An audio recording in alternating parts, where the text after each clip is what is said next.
Merhabalar arkadaşlar, YouTube kanalıma hepiniz hoş geldiniz. Bugünkü videomda dilimli 2 yaş ölçülerinde bebek yeleğinin anlatımını yapacağım. Yeleğimi 3,5 numara şiş kullanarak ördüm. İpim Kartopu Baby One, 100 gramı 250 metre uzunluğunda anti peeling özelliğe sahip bir ip. Bu renkte örmek isterseniz renk kodu K 782. Şöyle yeleğimin önden görüntüsü böyle arkadaşlar.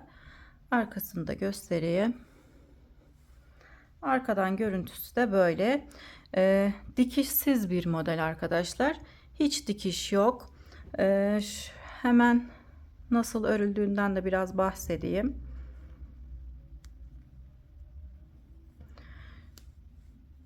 Şöyle pat kısmından başlıyoruz. Örmek istediğimiz boyuta göre dilimlerini yapıyoruz arkadaşlar. Daha sonra kolunu örüp arka bedeni örüyoruz. Arka bedenden sonra diğer kolu örüp ön bedenin diğerini örüp yeleğimizi tamamlamış oluyoruz. Dikişsiz olarak örülen bir model. Hem örmesi çok keyifli hem de çok kolay bir model. Örgüye yeni başlayanların bile kolaylıkla örebileceği bir model. 2 yaş ölçülerinde, fakat bebeğin kilosuna göre 2,5-3 yaşa kadar da rahatlıkla kullanılabilir. Ben şöyle hemen yeleğimin ölçülerini de vereyim. Beden genişliği 29 santim. Ortadan uzunluğu 32 santim. Omuz kısmından uzunluğu ise 35 santim. Daha küçük yapmak isterseniz başlarken ilmek sayısını daha az başlayabilirsiniz. Daha büyük yapmak isterseniz de daha fazla yapabilirsiniz. İlmek sayısını fazla yapabilirsiniz arkadaşlar. Diğer kısımları da zaten aynısı gibi örebilirsiniz. Dediğim gibi örmesi hem çok kolay hem de çok keyifli. Arkadan görüntüsü de böyle.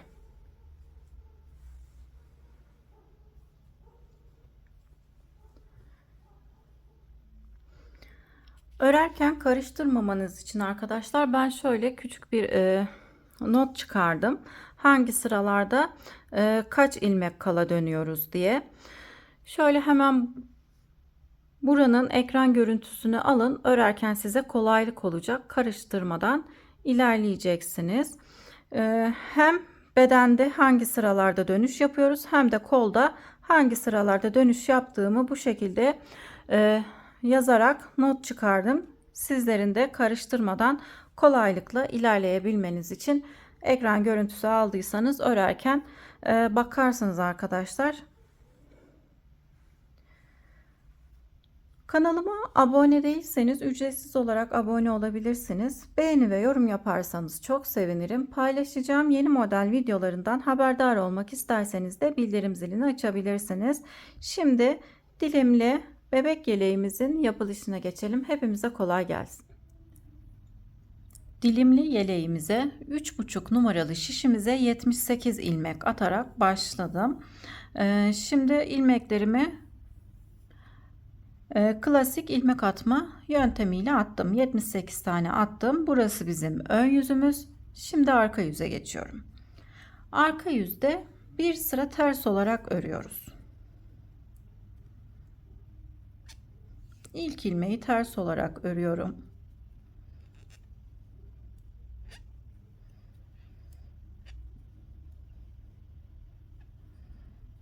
Arka yüzde sıra sonunda bir ilmeğim kalana kadar bütün ilmeklerimizi ters örüp gelelim.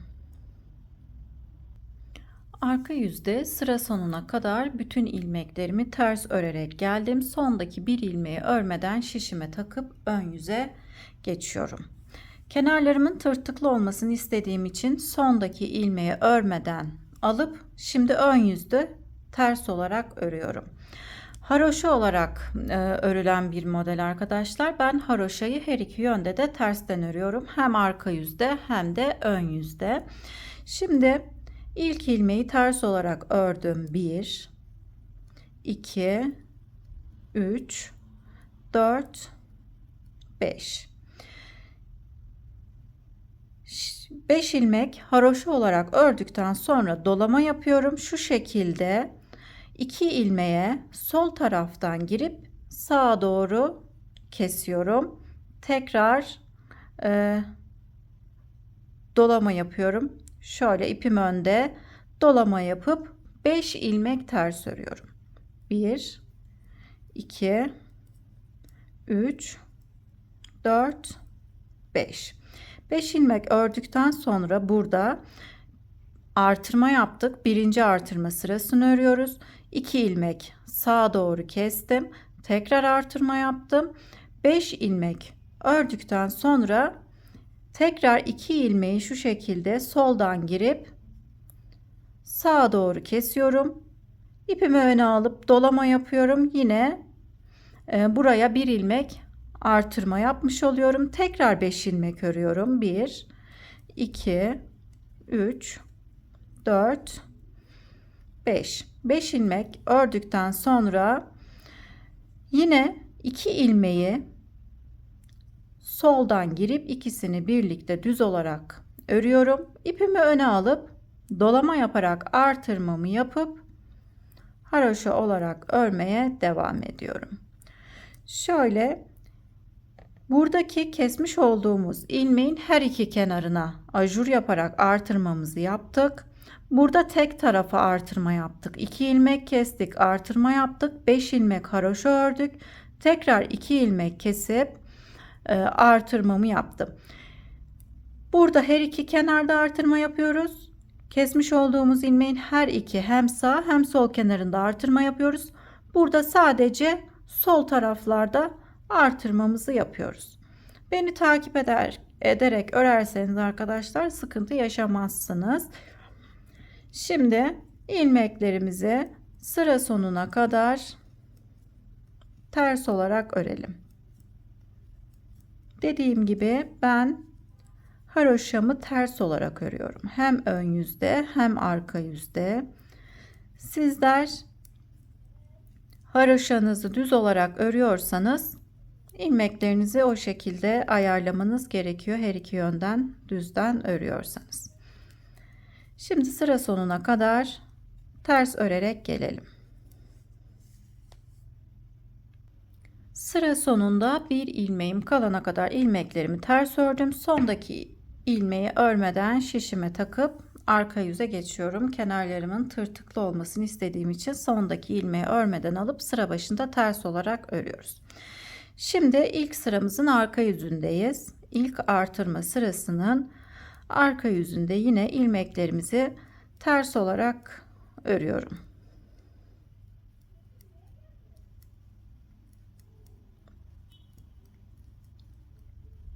Bütün ilmeklerimizi arka yüzde ters olarak örüyoruz. Hem artırmış olduğumuz ilmekleri hem kesmiş olduğumuz ilmekleri ters olarak örerek sıramızı tamamlayalım.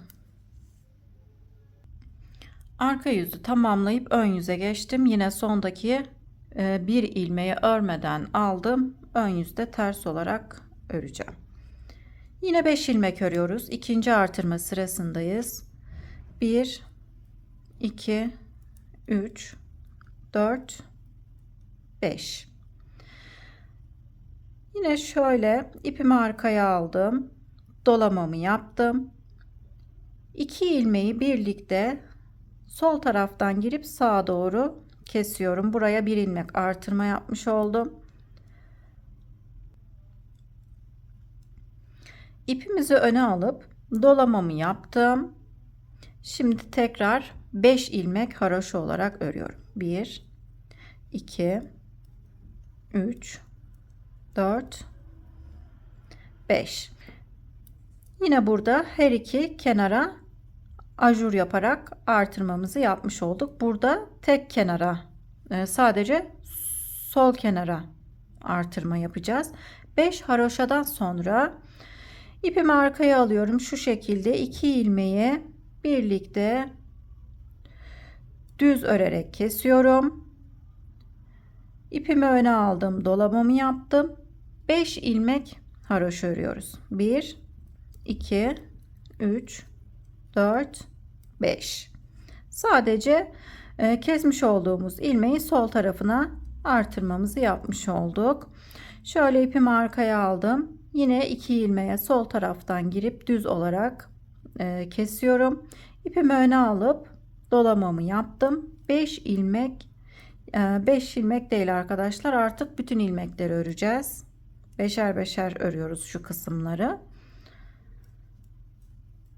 Şimdi ilmeklerimizi yine sıra sonuna kadar haroşa olarak örelim.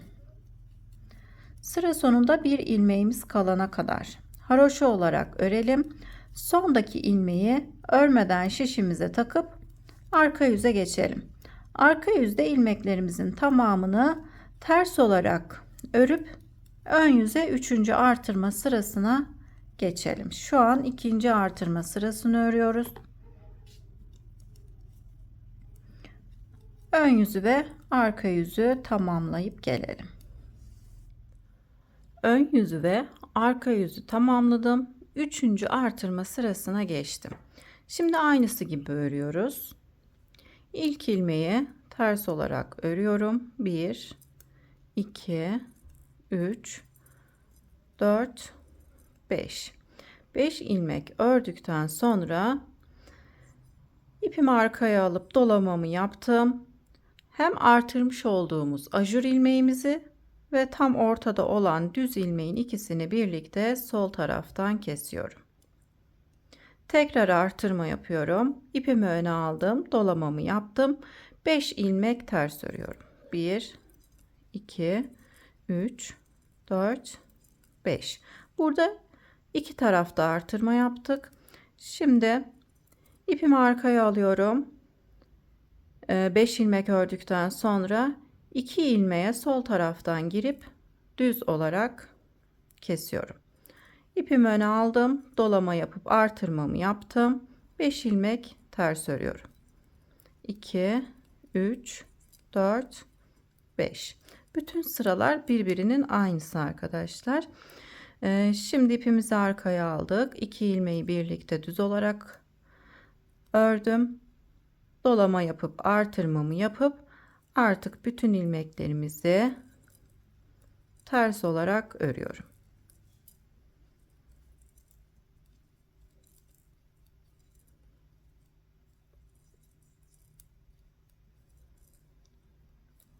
Sıramızı ters örerek tamamlayalım. Arka yüze geçelim.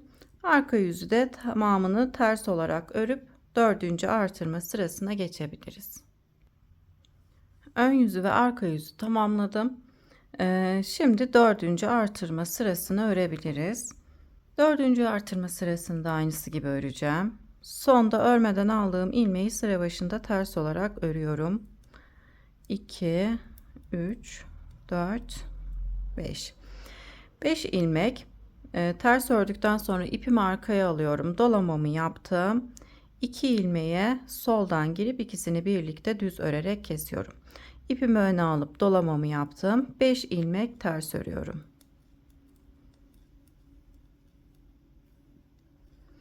Beş ilmek ördükten sonra ipimizi arkaya alıyoruz. Yine 2 ilmeği birlikte örerek kesiyorum. İpimi öne alıp dolamamı yaparak artırmamı yapıyorum. 5 ilmek ters örüyorum.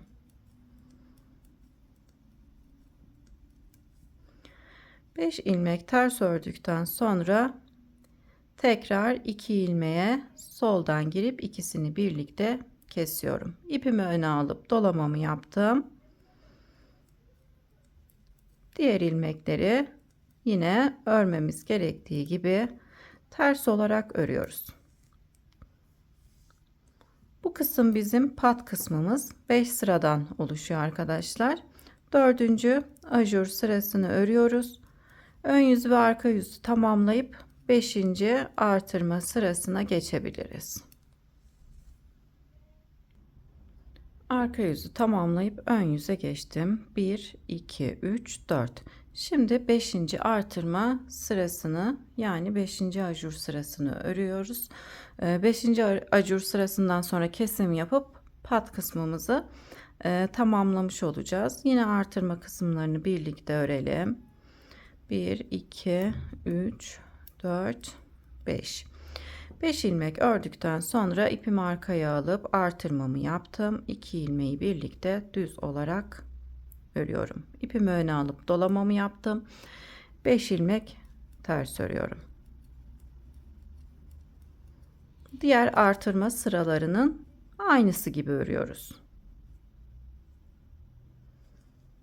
2 ilmeği kesip burada her iki tarafta, burada sadece sol tarafta artırma yapıyoruz arkadaşlar. İpimiz arkada. 2 ilmeği birlikte düz örerek kestim. Dolamamı yapıp 5 ilmek haroşa örüyorum. İpimizi arkaya alıp 2 ilmeği birlikte örerek kesiyoruz. İpimi öne alıp dolamamı yaptım. Bütün ilmeklerimizi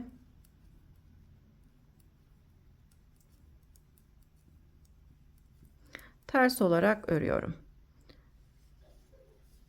Sıra sonuna kadar ilmeklerimizi ters olarak örelim. Arka yüzü yine ters olarak tamamlayıp ön yüze geçelim. Arka yüzde sıra sonuna kadar geldim.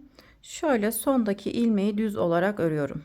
Normalde örmeden alıyorduk arkadaşlar. Bu sırada kesim yapacağım için burada görüntünün düzgün olması için sondaki ilmeği düz olarak ördüm. Şimdi ilk ilmeği aldım. Arkaya çevirip tekrardan şişime takıyorum. 2 ilmeği birlikte düz örerek kesiyorum. Burada 5 ilmek keseceğim.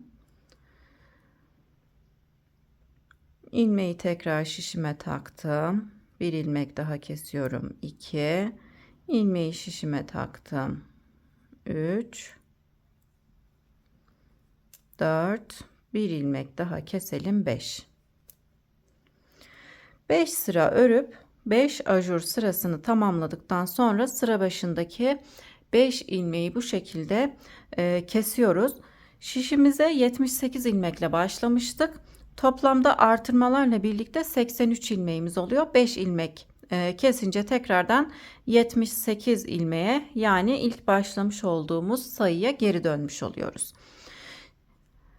5 ilmek kestikten sonra bütün ilmeklerimizi sıra sonunda 8 ilmeğimiz kalana kadar düz olarak örüyoruz.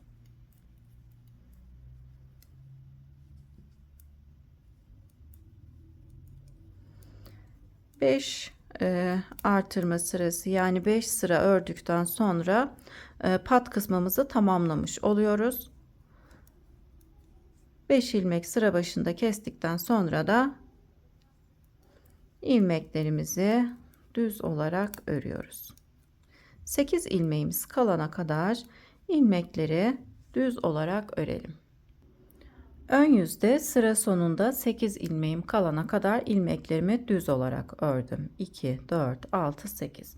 Şimdi buraya ayraç takarak burayı belirliyorum. Bu tarafa gitmeden arka yüze geçiyoruz. Şöyle döndükten sonra ilk ilmeği alıyorum. Şu şekilde ilmeği çevirip ipimi öne alıyorum. Burada kısa satır, yani kısa satır tekniğini uygulamış oluyoruz.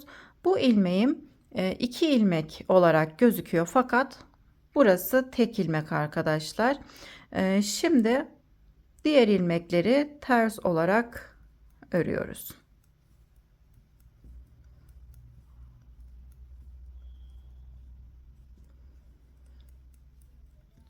Sıra sonunda bir ilmeğimiz kalana kadar arka yüzde ilmeklerimizi ters olarak örüp gelelim. Sıra sonunda bir ilmeğim kaldı. İlmeği örmeden şişime takıp ön yüze geçiyorum. İlk dilimi tamamlamış olduk. Şimdi ikinci dilimin yine ilk sırasını, yani şu sırayı arkadaşlar, birinci ajur sırasını tekrardan aynısı gibi kuruyoruz. İlk 5 ilmeği örüyoruz. 1 2 3 4 5 5 ilmek ördükten sonra şu şekilde dolama yapıp 2 ilmeği sol taraftan girip kesiyorum. İpimi öne aldım, dolamamı yaptım. 5 ilmek yine ters olarak örüyorum.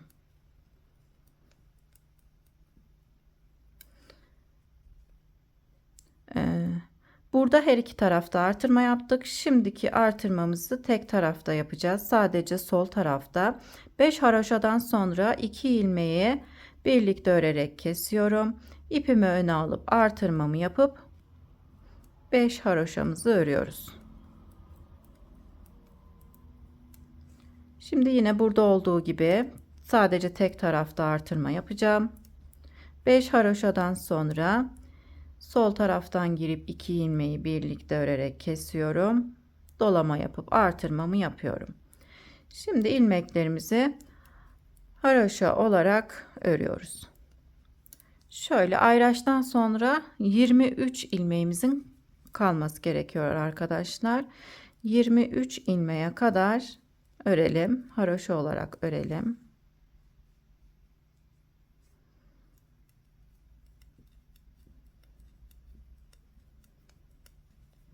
Şöyle ilmek ayracımızı taktıktan sonra bu ilmeğimiz ikili olarak gözüküyor fakat tek arkadaşlar, bir ilmek olarak sayıyoruz. 2 4 6 8 10 12 14 16 18 20 22 23 örmeye devam edelim.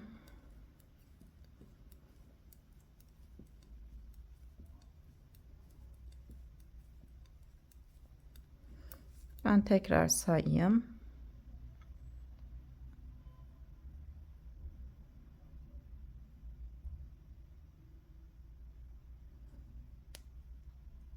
Dört ilmek daha örelim.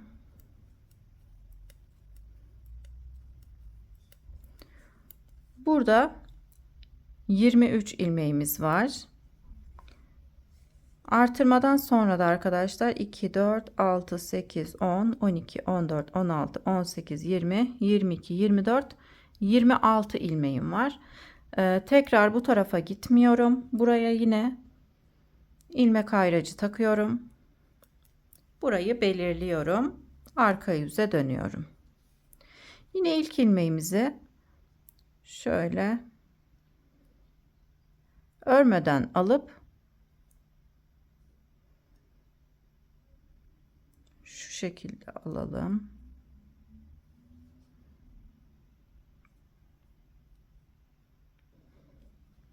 Arka yüze geçtikten sonra ilmeğimize şu şekilde girip böyle yine çevirip ipimizi öne alıyoruz. Burada yine kısa satır tekniğini uygulamış oluyoruz. Yine ikili gözüküyor fakat tek ilmek arkadaşlar bu. Diğer ilmekleri yine ters olarak örüp sıramızı tamamlayıp gelelim. Arka yüzdeyiz. İlmekleri ters olarak örüp arka yüzü tamamlayıp gelelim. Arka yüzü tamamladım, ön yüze geçtim. İkinci dilimin ikinci artırma sırasındayız. Yine 5 ilmeğimizi haroşa olarak örelim.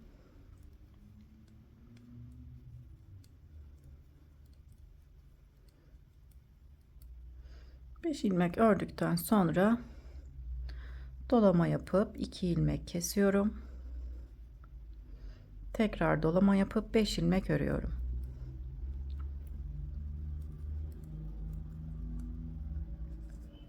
İpimi arkaya alıp 2 ilmeği kestim. Dolamamı yaptım. 1 2 3 4 5 ilmek ördüm. İpimi arkaya alıp 2 ilmeği kestim. Dolama yaptım. Şimdi ikinci sırasında, ikinci artırma sırasında bütün ilmeklerimizi öreceğiz. Burada kalan 8 ilmeğimizi de haroşa olarak öreceğiz.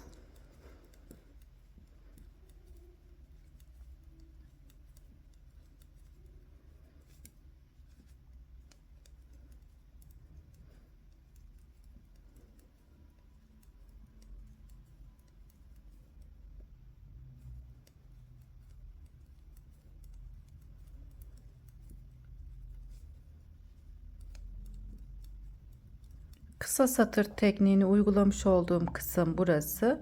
Bunun ikisini birlikte örüyoruz. Tek ilmek olarak örüyoruz.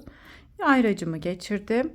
Yine ilmeklerimi haroşa olarak örmeye devam ediyorum. İkinci artırma sırasında ilmeklerimizin tamamını sıra sonuna kadar haroşa olarak örüyoruz.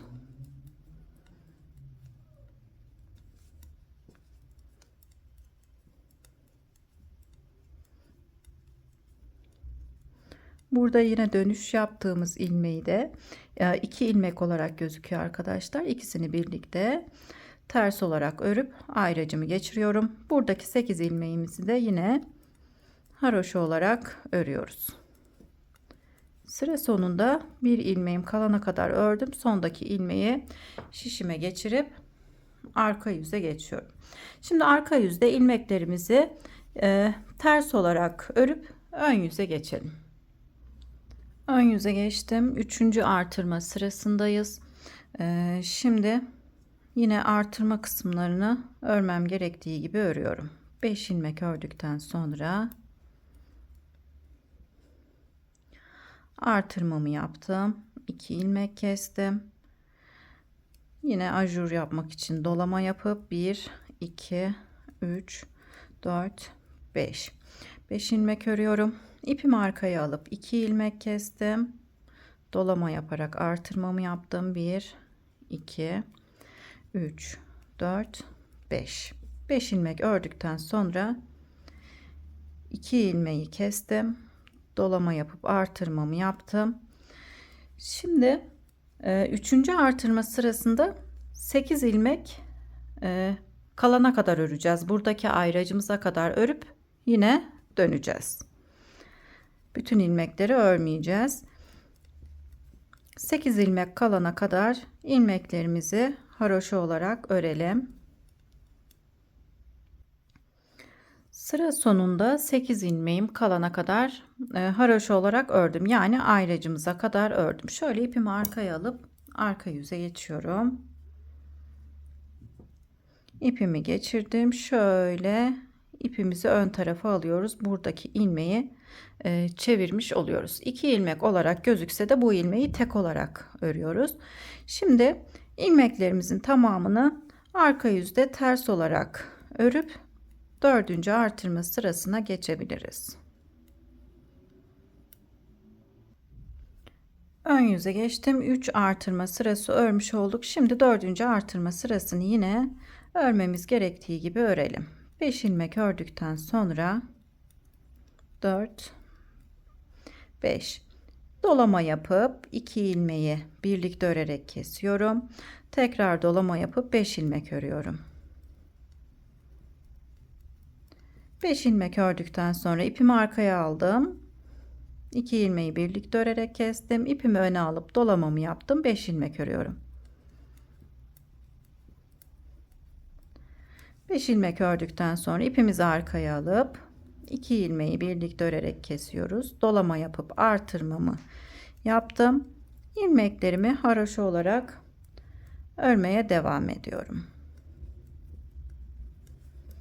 Şimdi buradaki ayracımıza kadar öreceğiz.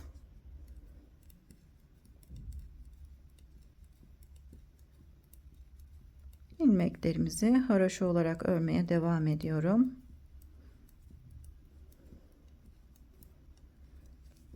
İlk ayracımıza kadar ilmeklerimizi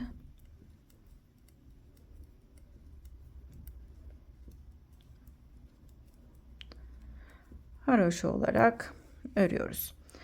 Artırma yaptıktan sonra sayalım arkadaşlar kaç ilmeğimiz var. 2 4 6 8 10 12 14 16 18 20 22 24 26 28 29.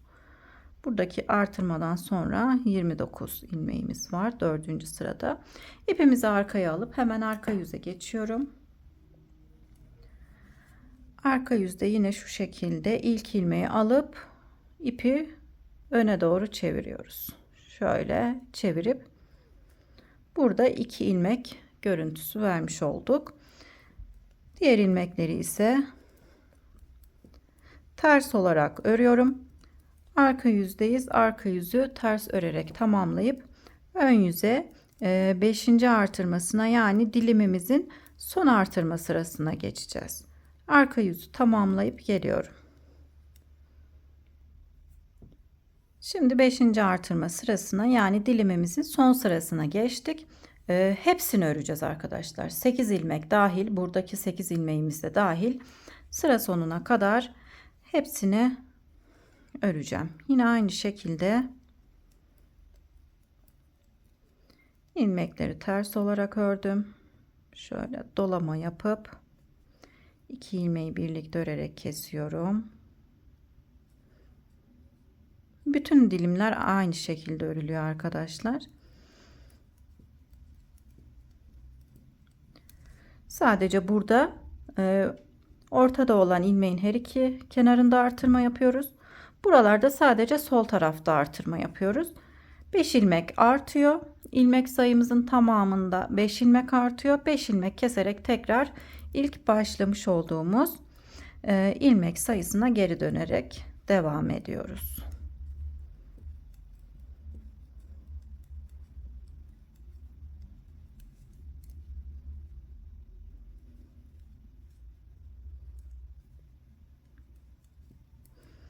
İlmeklerimi örmem gerektiği gibi ördüm. Şöyle söyleyeyim arkadaşlar, birinci, ikinci, üçüncü, dördüncü ve beşinci sırada aynısı gibi örüyoruz. Hiçbir değişiklik yok. Şimdi bu sırada ilmeklerimizin tamamını, yani şişimizde olan bütün ilmeklerimizi örüp gelelim. Sıra sonunda bir ilmeğim kalana kadar ördüm. Sondaki ilmeği şişime takıp arka yüze geçiyorum. Arka yüzde ilmeklerimizin tamamını ters örüp gelelim. Sondaki ilmeği düz olarak örelim. Sıra başında yine 5 ilmek keseceğiz. Arka yüzü ters örüp geliyorum. Sondaki ilmeği düz olarak örüyorum. Sadece 5. sıradaki ilmeği düz olarak örüyorum kesmeden bir önceki sırayı. Çünkü artık ilmekleri kesmeye geçiyorum. Şöyle ilmeğimi taktım. 2 ilmeği birlikte düz olarak örüyorum. 1 ilmeği şişime taktım. 2 ilmeği tekrar şişime taktım. 3 2 ilmek daha keselim. 4 bir ilmek daha kesiyorum. 5 dilimler 5 haroşa sırasından oluşuyor arkadaşlar. Şu kısım 5 haroşa sırası olurken şu kısım 3 haroşa sırası olacak. Şimdi 5 ilmek kestikten sonra bir sıra düz örüyoruz. 8 ilmek kalana kadar, yani buradaki ayracımıza kadar ilmeklerimizi düz olarak örüyoruz. O kısma kadar örüp gelelim. Buradaki ayracımıza kadar ilmeklerimi düz olarak ördüm. Şimdi arka yüze geçiyorum. Şöyle hemen arka yüzde ilk ilmeği örmeden alıp çevirip ilmeği ipimi kendime doğru çeviriyorum. Burada 2 ilmek görüntüsü olmuş oluyor arkadaşlar. Bunu daha sonra 1 ilmek olarak örüyoruz. Diğer ilmeklerimi arka yüzde olduğum için ters olarak örüyorum.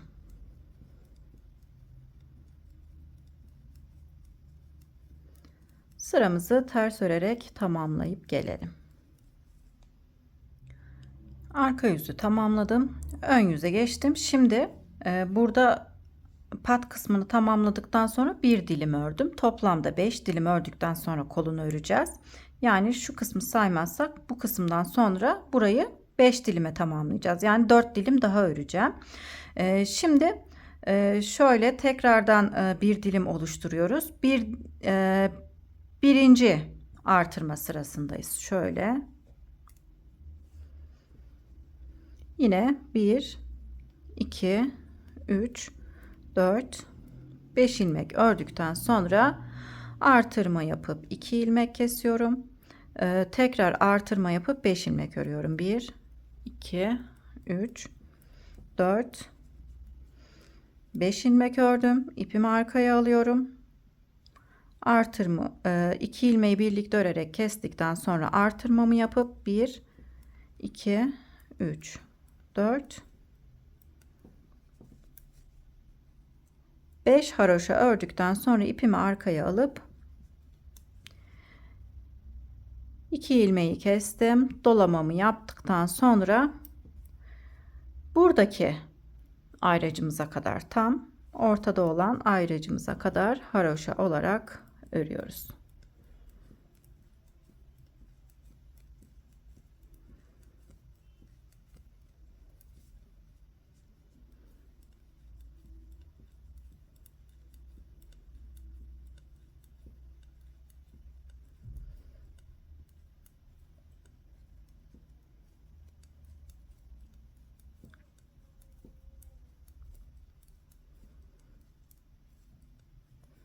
Şimdi artırmadan sonra kaç ilmek ördüm? 2, 4, 6, 8, 10, 12, 14, 16, 18, 20, 22, 24, 26 ilmek örmüşüm arkadaşlar. Düz sırayı örerken 8 ilmekten dönüş yaptık. Birinci sırada buradan dönüş yapıyoruz arkadaşlar. Orta kısımdan dönüş yapıyoruz. İkinci artırma sırasında tekrar hepsini öreceğiz. Bütün ilmekleri, buradaki 8 ilmek de dahil, bütün ilmekleri öreceğiz. Üçüncü artırma sırasında 8 ilmekten, dördüncü artırma sırasından ortadaki ilmekten döneceğiz. Beşinci artırma sırasını örerken hepsini öreceğiz. Yani bu dönme kısımlarını şaşırmazsak sıkıntı olmaz arkadaşlar. Toplamda şu kısım 5 sıra olurken şu kısım 3 sıra olacak. Şimdi ben tekrarlıyorum. Düz sırayı örerken 8 ilmekten dönüyoruz. Hep aynı. Bütün dilimleri yaparken aynı arkadaşlar. Düz sırayı örerken şu arada bir sıra düz örmüştük. 8 ilmekten dönüyoruz. Daha sonra birinci sırayı, yani şu sırayı örerken 26 sıra örüp dönüyoruz.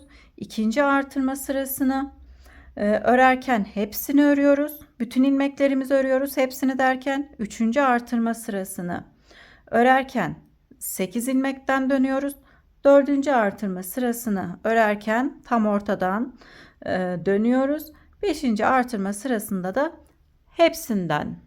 hepsini örüp dönüyoruz. Yani bütün ilmeklerimizi örüp dönüyoruz. Daha sonra kesim yapıp tekrar düz sıraya geçiyoruz. Bu şekilde örerek 5 dilim örelim. Daha sonra kol yapımına geçeceğiz. Şimdi ben 5 dilim örüp geliyorum. Dilimli yeleğimizin ön bedenini pat kısmıyla birlikte 1, 2, 3, 4, 5, 6 dilim olana kadar ördüm. Şimdi düz sıradayız. Kesim yapacağız.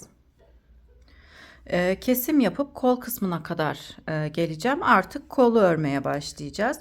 Sıra sonundaki ilmeği düz olarak örmüştüm. Kesim yaptığımız sırada sondaki ilmeği düz olarak örüyoruz ki ilmeğin yönü düzgün olsun. Kesimlerimiz düzgün gözüksün diye. Şimdi burada 5 ilmek yine kesiyorum. 1 2 3 4 ve 5. 5 ilmek kestikten sonra düz olarak örüyoruz. Düz sıradayım.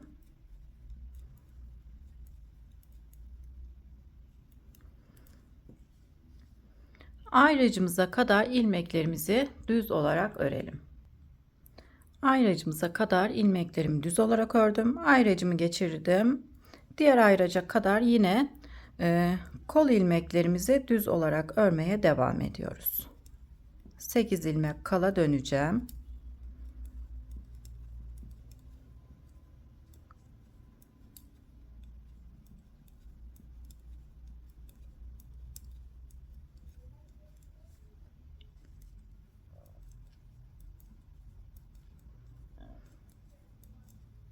Şimdi diğer yüze geçiyoruz. Buradaki ilmeklerimizi örmüyoruz.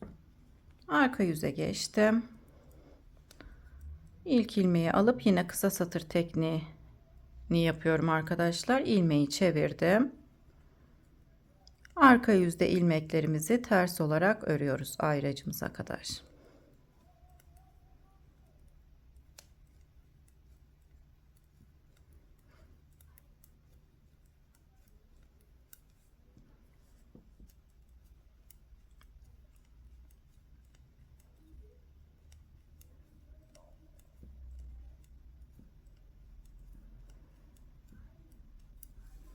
İlmeklerimi ayraç kısmına kadar ördüm. Şimdi bu ayracımı buradan çıkarıyorum. Artık bu tarafa gitmeyeceğiz arkadaşlar. Kolu öreceğiz.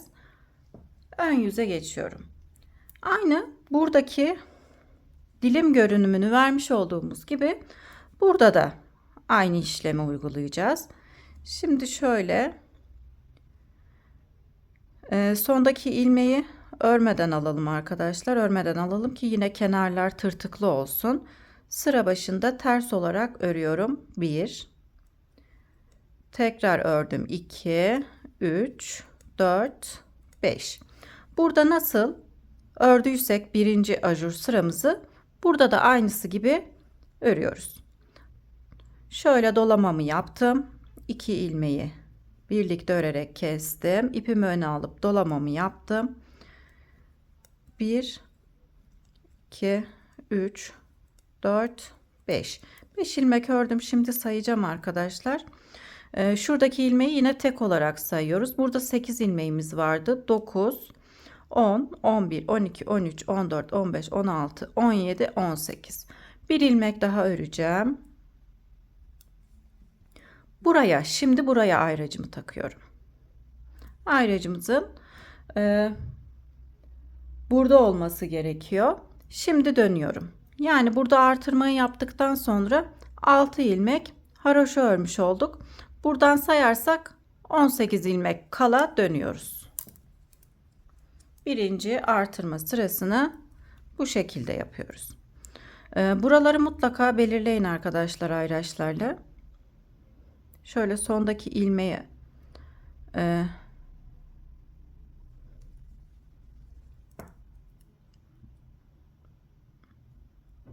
ters olarak örelim.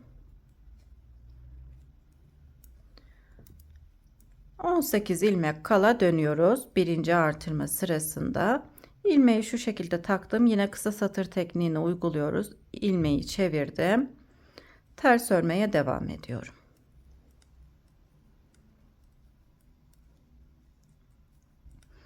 Ajur ilmeklerimi de örüyorum. Ters olarak. Sondaki ilmeği örmeden alıp dönüyorum. Şimdi kol diliminde ikinci ajur sırasındayım. Yine aynı şekilde örüyoruz. 1, 2, 3, 5 ilmek ördükten sonra dolamamı yaptım, artırmamı yaptım. 2 ilmeği kesiyorum.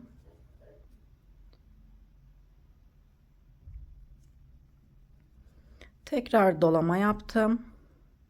1, 2, 3, 4, 5, 6. Bu ilmeği ikisini bir örüyorum. 7 ilmek ördüm ayraçlı kısmımıza kadar. Bu sırada ikinci ajur sırasında bütün ilmeklerimizi öreceğiz. Beden dilimlerini yapmış olduğumuz gibi orada da yine ikinci ajur sırasında ilmeklerimizin tamamını örüyorduk. Yine kolumuzu örerken de aynı şekilde ilmeklerin tamamını öreceğim. Burada da yine kısa satır tekniğiyle yapmış olduğumuz ilmeği ikisini birlikte örüyoruz. Ayracımı geçirip bütün ilmekleri ters olarak örüyorum. Sondaki ilmeği örmeden şişime takıp arka yüze geçiyorum. Şimdi arka yüzde ilmeklerin tamamını şu kısma kadar örelim. Kolda olan ilmeklerimizi 3. artırma sırasına geçelim. Ön yüze geçtim. 3. artırma sırasındayım. Sondaki ilmeği örmeden almıştım. Sıra başında ters olarak örüyorum. 5 ilmek ördükten sonra yine artırmalarımızı aynı şekilde yapıyoruz. Dolamamızı yapıp 2 ilmeği birlikte örerek kestim. Dolamamı yaptım. 3. artırma sırasında 8 ilmek kalana kadar örüyoruz. Yani buradaki ayracımıza kadar.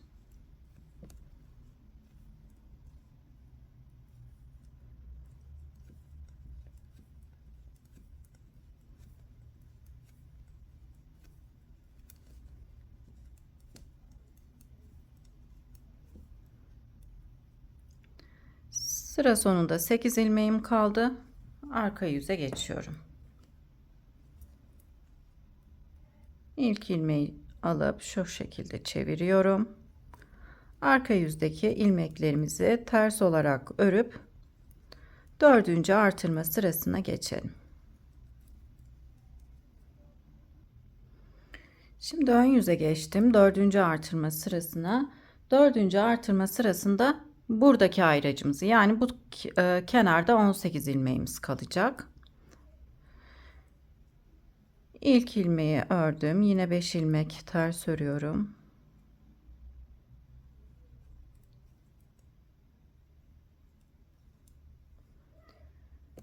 Dolamamızı yapıp 2 ilmeği birlikte örerek kestim. Tekrar dolamamı yaptım.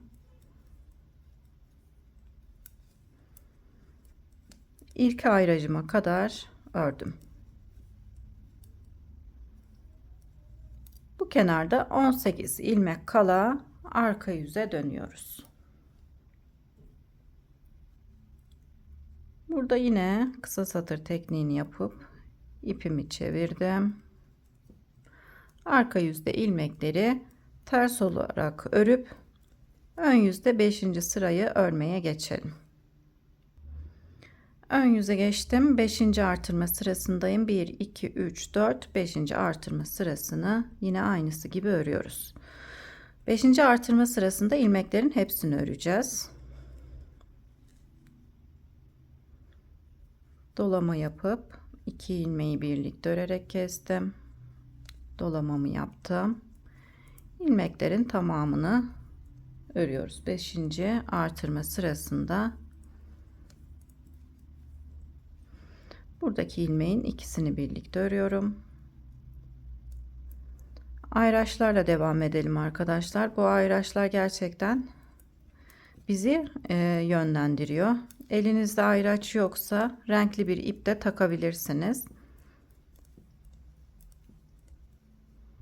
Şu şekilde buradaki ilmeği de ikisini birlikte örüyorum. Ayırmış olduğumuz yaka için 8 ilmeğimizi de haraşo olarak örüp 5. artırma sırasında ilmeklerimizin tamamını örmüş oluyoruz. Şimdi arka yüzü ters olarak örüp tamamlayıp ön yüze geçelim. Kolda birinci dilimimizi tamamlamış olduk. Şimdi burada 5 ilmek keseceğim. Şöyle sondaki ilmeği kestiğimiz sırada düz olarak örüyoruz.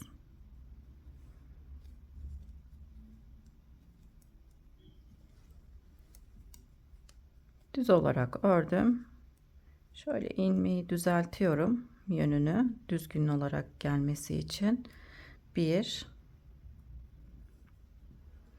2 3 4 5 ilmek kesiyorum. 5 ilmek kestikten sonra bu sırada ilmeklerimizi düz olarak örüyoruz. 8 ilmek kalana kadar arkadaşlar. 8 ilmek kalınca arka yüze geçeceğiz. Birinci dilimi tamamlayıp ön yüz tamamladık. Ön yüzde ikinci dilimin birinci sırasını örmeye geçeceğiz. Sıra sonunda 8 ilmeğim kaldı. Dönüyorum. İlk ilmeği alıp yine ilmeği şu şekilde çeviriyorum. Arka yüzde ilmeklerimizin tamamını ters olarak örüp gelelim. Ön yüze geçtim. Kolda ikinci dilimin birinci sırasını öreceğiz. Yine aynısı gibi 5 ilmek örüyorum. 1 2 3 4 5 ilmek ördükten sonra dolama yapıp 2 ilmeği birlikte örerek kesiyorum. İpimi öne aldım. Dolamamı yaptım. 1 2 3 4 5 6 ilmek örüp burada 18 ilmeğimiz kalıyor arkadaşlar. 18 ilmek kala dönüyorum. Şu şekilde ilk ilmeği çeviriyorum. Arka yüzde ilmeklerimizi ters olarak örüyoruz. Diğer dilimi nasıl ördüysek arkadaşlar, bu dilimi de o şekilde örüyoruz. İlk sırasını örmüş oldum. Şöyle göstereyim. Toplamda kolda 7 dilim yapacağız. 7 dilimimiz olacak.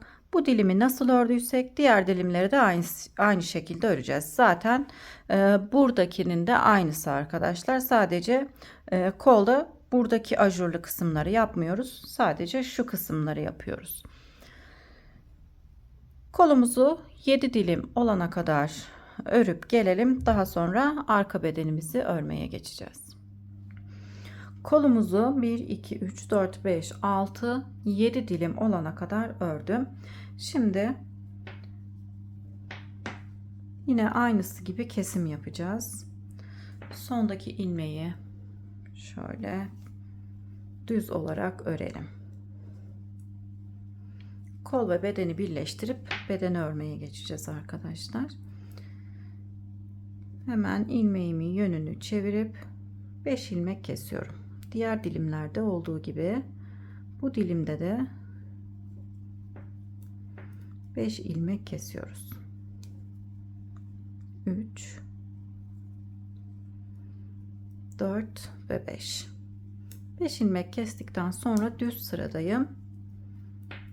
İlmeklerimizi düz olarak örmeye devam ediyoruz. 8 ilmeğimiz kalana kadar düz olarak örüyoruz. Artık bu ayracı çıkarıyorum.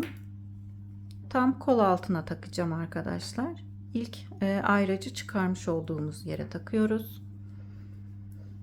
8 ilmek kalana kadar örelim. Sıra sonunda 8 ilmeğim kaldı. Arka yüze dönüyorum. Düz sırada 8 ilmek kala dönüyoruz. Yine burada ilmeğimi çevirip kısa satır tekniğini yapmış oluyorum. Arka yüzde ilmeklerimizi ters olarak örmeye devam ediyoruz.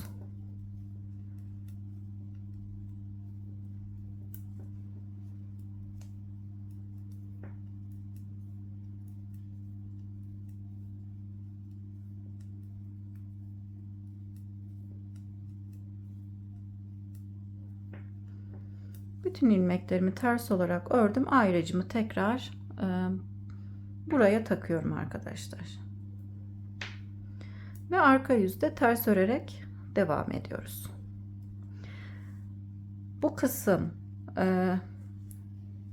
düz sırayı ördükten sonra arka yüzdeyiz. Bu kısımda da yine düz sırayı ördükten sonra arka yüzümüzü örüyoruz.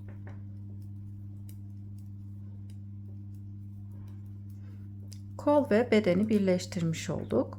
Bedende 11 dilim olana kadar öreceğiz bedenimizi, arka bedeni.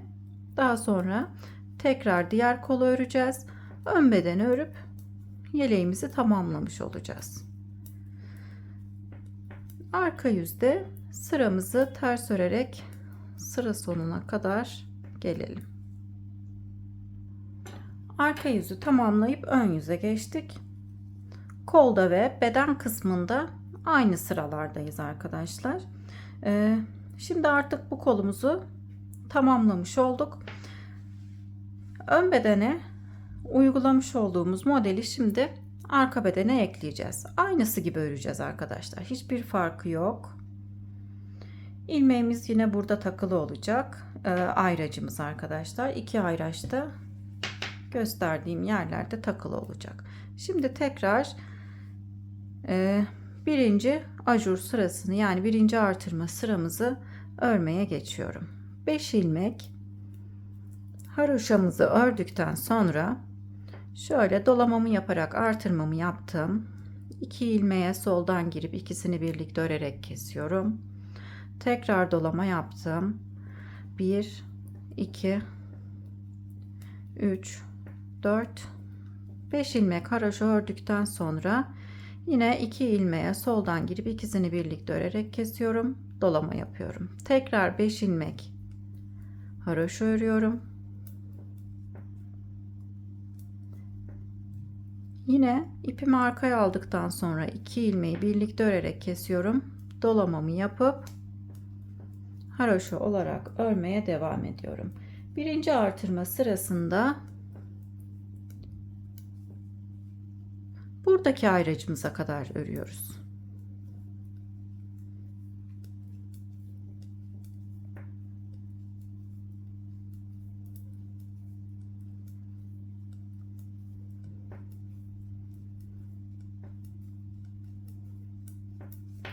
Ortada olan ayracımıza kadar örelim.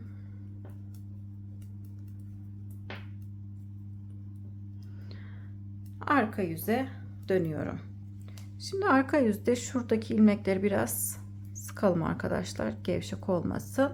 Yine kısa satır tekniğini yaparak ilmeği çevirip arka yüzde ilmeklerimizin tamamını ters örüp gelelim. Arka yüzü tamamladım. Ön yüze geçtim. İkinci artırma sırayı, üçüncü, dördüncü ve beşinci artırma sırasını ön bedeni nasıl ördüysek arka bedendeki dilimleri de aynısı gibi örüyoruz. Toplamda 11 dilim olana kadar arka bedenimizi örelim arkadaşlar. Şöyle düz sırada, düz ördüğümüz sırada 8 ilmek kala dönüyoruz. Birinci artırma sırasında buradaki ayraçtan dönüyoruz. İkinci artırma sırasında ilmeklerin tamamını örüyoruz. Üçüncü artırma sırasında tekrar 8 ilmek kala. Dördüncü artırma sırasında ortadaki ayraçtan dönüyoruz. Beşinci artırma sırasında ilmeklerin hepsini örüp daha sonra tekrar düz sıraya geçerek dilimleri her beşer haroşa sırasında bir tekrarlayarak devam ediyoruz. Şimdi ben 11 dilim olana kadar örüp geliyorum. Diğer kolumuzu tekrar birlikte kuralım. Sıraları tekrar göstermeye gerek duymuyorum arkadaşlar. Videonun gereksiz uzamasına gerek olmadığını düşünüyorum. O yüzden 11 dilim olana kadar örüp geleceğim. Yeleğimizin arka bedenini tam koltuk altından 1 2 3 4 5 6 7 8 9 10 11 dilim olana kadar ördüm. Tam şurada da diğer yumağa geçtim. Birinci yumağım bitti. Şu son iki dilimi ikinci yumaktan ördüm. Şimdi yine kesip kolumuza kadar gelelim.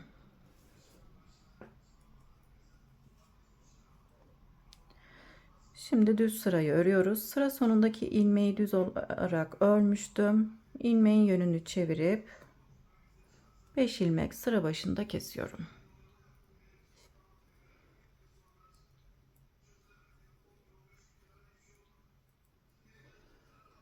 Beş ilmek ördükten sonra düz olarak örmeye devam ediyorum.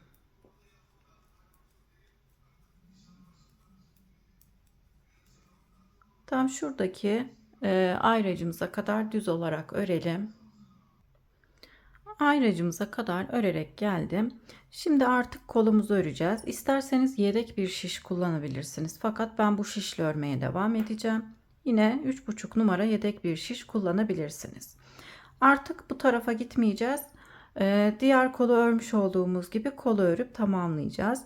Düz sıradayız. Düz olarak örmeye devam ediyorum. Sıra sonunda 8 ilmeğimiz kalana kadar ilmeklerimizi düz olarak örelim. Aslında diğer kolu nasıl ördüysek Aynısı gibi öreceğiz. Anlatmama bile gerek yok. Fakat birkaç sıra yine birlikte örelim.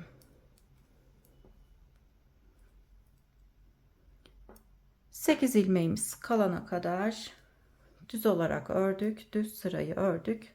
8 ilmek kala dönüyorum. Yine burada ilmeğimi çevirip kısa satır tekniğini uygulamış oluyorum. Arka yüzde ilmeklerimizi ters olarak örelim. Ayracımıza kadar ters olarak örelim.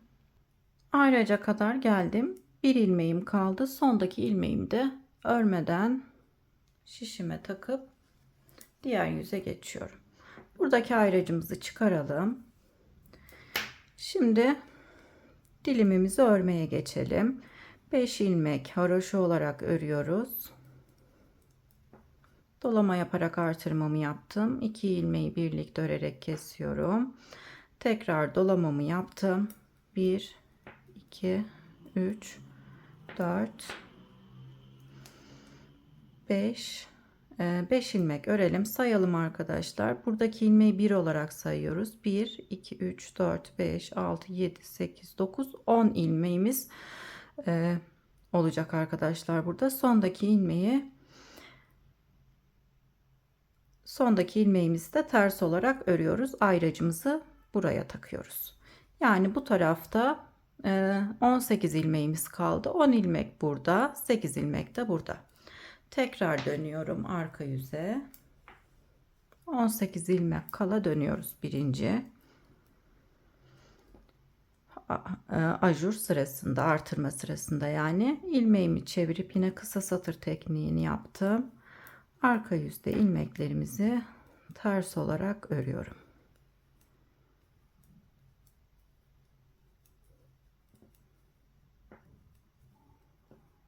Sondaki ilmeği örmeden alıp dönüyorum. Şimdi ikinci artırma sırasındayım. İkinci artırma sırasında ilmeklerimizin tamamını öreceğiz arkadaşlar. 1 2 3 4 5 ilmek ördükten sonra artırma yapıp 2 ilmeğimi kestim. Dolama yaparak artırmamı yaptım. 1 2 3 4 5 6 çevirmiş olduğum ilmeği de 7. ilmek olarak örüyorum. Bütün ilmekleri öreceğimiz için ters olarak örmeye devam ediyorum. Sıramızı ters örerek tamamlayalım. Yine buradaki 2 ilmeği birlikte tek ilmek olarak örüyoruz. Ayracımı geçirdim.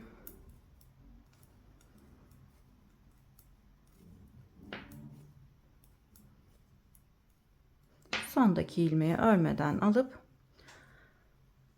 kolda arka yüze geçiyorum. Şimdi arka yüzde kol ilmeklerimizi ters olarak örüp tamamlayalım.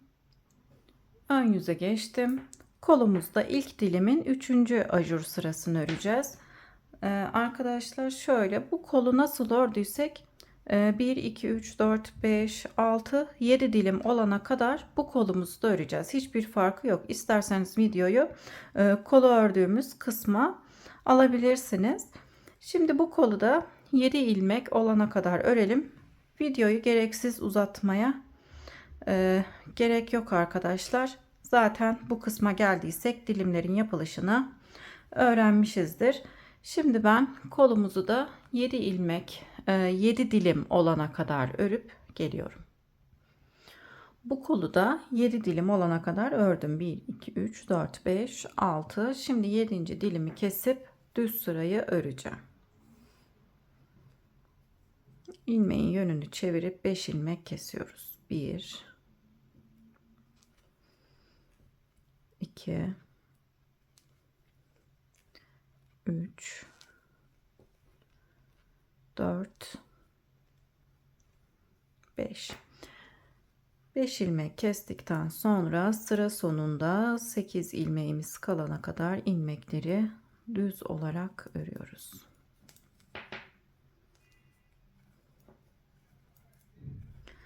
Bu ayracı buradan çıkarıyorum. Kolumuzu tamamladığımız için ayracımızı çıkaralım.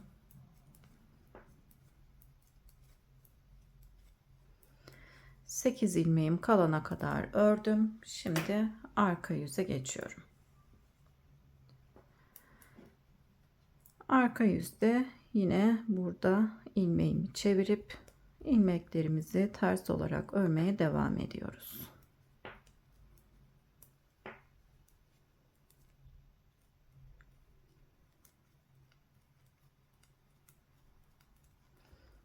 İlmekleri ters olarak örüyorum.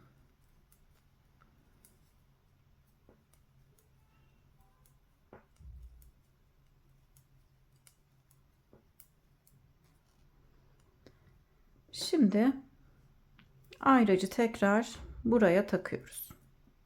Şimdi bedende olan ilmekleri örmeye geçiyoruz. Bedende de aynı sıradayız arkadaşlar. Kolda da düz sırayı örüp arka yüzde ters örüyoruz.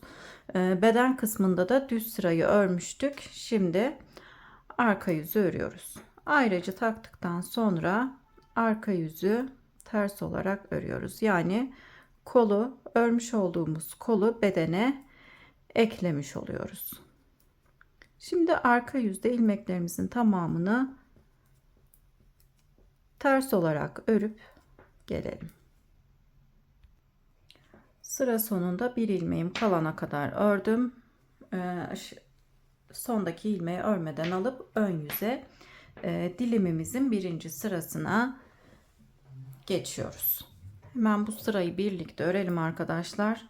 Diğer sıraları ördüğümüz gibi örmeye devam edelim. 1 2 3 4 5 5 ilmek ördükten sonra dolama yapıp 2 ilmeği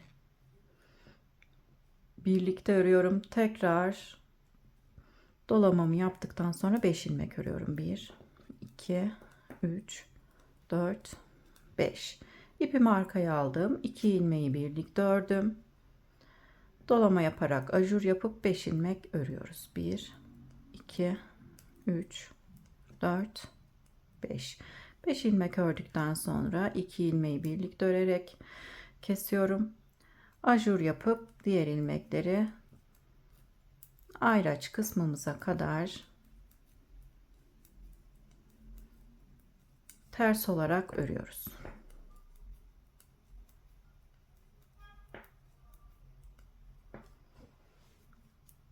Birinci ajur sırasında ilmeklerimizi 31 ilmek kalana kadar örüyorduk. Yani ilk ayraca kadar.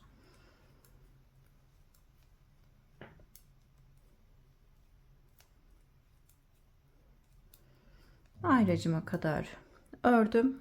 Burada dönüyorum arkadaşlar arka yüze. Şimdi arka yüzümüzü yine örmemiz gerektiği gibi, yani ters olarak örüp sıramızı tamamlayıp ön yüze geçelim. Buradaki dilimin birinci sırasını örmüş olduk. Diğer ikinci, üçüncü, dördüncü ve beşinci artırma sıralarını yine buralarda örmüş olduğumuz gibi öreceğiz. Diğer bedende arkadaşlar, diğer ön bedende 1, 2, 3, 4, 5 dilim ördükten sonra pat kısmımızla birlikte 6. dilimi öreceğiz arkadaşlar. Şimdi bu bedende de, bu ön bedende de yine 6 dilim pat kısmımızla birlikte 6 dilim olana kadar örelim. 6. dilimde ilik açacağız. Şimdi ben o kısma kadar örüp geliyorum. Kol kısmını birleştirdikten sonra 1 2 3 4 5 dilim ördüm. 6. dilimi arkadaşlar şu şekilde örüyoruz. Düz sırayı örerken yine 8 ilmek kala dönüyoruz. Daha sonra ayraçlarımızı çıkarıyoruz. Artık dönme yapmıyoruz arkadaşlar pat kısmını örerken. Yine dilimi aynısı gibi örüyoruz. 3 sıra ördükten sonra, yani dönüş yapmadan sadece düz sırada dönüyoruz. Haroşa kısımlarda hiç dönüş yapmadan bütün ilmeklerimizi haroşa olarak örüyoruz. Şimdi ben 3. sırayı ön yüzde ördüm. Arka yüzde iliklerimizi açmaya geçelim. Arka yüze geçtim. Şimdi arka yüzde iliğimizi açalım. İlikleri şu şekilde açıyoruz. 1 2 3 4 5 6 ilmek ördükten sonra şu şekilde dolama yaparak artırma yapıp hemen 2 ilmeği birlikte örerek kesiyorum. Burada ajur yaparak ilk iliğimizi açmış olduk. Kesmiş olduğum ilmeği sayıyorum. 1 2 3 4 5 6 7 8 9 10 11 12 13 13 ilmek ördükten sonra tekrar dolama yapıp 2 ilmeği birlikte örerek kesiyoruz. Yani bir ilmek artırmış, bir ilmek kesmiş oluyoruz. Buraya yine ikinci iliğimizi açtık. Toplamda 4 ilmek 4 ilik açacağız. Yine bu kesmiş olduğum ilmeği de sayıyorum. 1 2 3 4 5 6 7 8 9 10 11 12 13 13 ilmekte bir ilik açıyoruz. Yine dolama yaptım. 2 ilmeği birlikte örerek kestim. 3. iliğimi açmış oldum. Bir ilik daha açacağız. Yine bu ilmeği de sayıyorum. 1 2 3 4 5 6 7 8 9 10 11 12 ve 13 ilmek ördükten sonra 4. iliğimizi açıyoruz. Dolama yaparak 2 ilmeği birlikte örerek kesiyoruz. Şimdi sıra sonuna kadar bütün ilmeklerimizi haroşa olarak örüp gelelim. Arka yüzü tamamlayıp ön yüze geçtim. Şimdi 2 haroşa sırası daha öreceğim. Yine buradaki modelli kısmı örmem gerektiği gibi örüp toplamda 5 haroşa sırasına tamamlayıp gelelim. Pat kısmını 5 haroşa sırasına tamamladıktan sonra ilmeklerimi tığ yardımıyla kesiyorum. Yine burada dilimleri şişle kesmiştik arkadaşlar. İlmeklerin tamamını da şişle de kesebilirsiniz. Ben şu şekilde tığ ile kesmeyi tercih ettim. Şöyle ilmeğin içerisine girip hemen çıkıyorum. İlmeğin içerisine girdim. Bu şekilde ilmeklerimizi çok gevşek, çok da sıkmadan yapalım arkadaşlar. Gevşek yaparsak biraz sarkma olabilir. Çok sıkarsak da üzebilir. O yüzden tam onu ayarlamamız gerekiyor. Bu şekilde bütün ilmeklerimizi kesip gelelim. İlmeklerimi kestikten sonra yeleğimin düğmelerini dikip yeleğimi tamamladım. İliklerin tam karşısına denk gelecek şekilde düğmelerimizi dikip yeleği tamamlayalım arkadaşlar. Gerçekten çok güzel oldu. Bu renge de çok yakıştı arkadaşlar. Her renge yakışan bir model zaten. Beni buraya kadar izlediyseniz çok teşekkür ederim. Beğeni ve yorum yaparsanız çok mutlu olurum. Paylaşacağım yeni model videolarından haberdar olmak isterseniz de bildirim zilini açabilirsiniz. Eğer kanalıma abone değilseniz ücretsiz olarak abone olabilirsiniz. Sonraki videolarımda görüşmek üzere. Şimdilik hoşça kalın.